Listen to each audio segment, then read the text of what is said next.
14 Chattanooga police officers were temporarily reassigned back in August after adjustments were made to the department's truthfulness policy. Well, today the city reached a settlement agreement with those officers. News 12's Jordan Simple joins us now live to explain at tonight's top local story.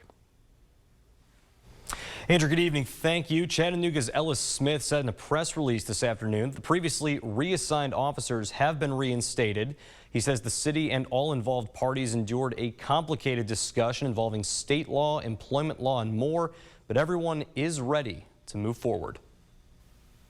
In August of 2022, Chattanooga Mayor Tim Kelly's office worked alongside the city's police departments, reviewing assignments of all officers alleged to have been less than truthful on duty. 14 officers were later temporarily reassigned following evaluations from an internal committee of sworn officers.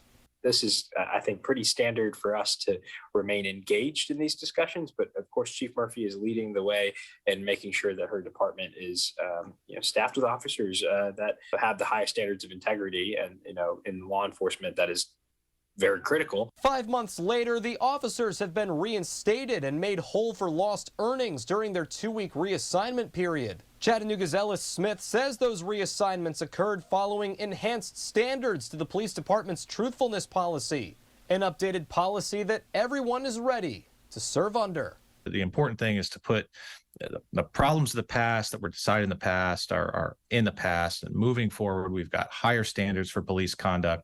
And that's something that everybody agrees on. Everybody involved was willing to work together to come to an arrangement that protects the residents, protects the taxpayers, protects our employees, and gets everybody working together moving forward. Smith says the city supports the department's emphasis on higher standards for officer conduct and ethics. He also says that for Police Chief Celeste Murphy, the updated policy is the new standard, not meant to be broken. What Chief Murphy has done as chief is she said, if it's something other than the truth, then that's unacceptable. It's got to be the truth and only the truth, and that's an offense that can lead to termination now. Now, in that press release today from Smith, he says settlement costs for all affected officers, including attorney's fees, are expected to be less than $60,000. That release also states that Chattanooga officers will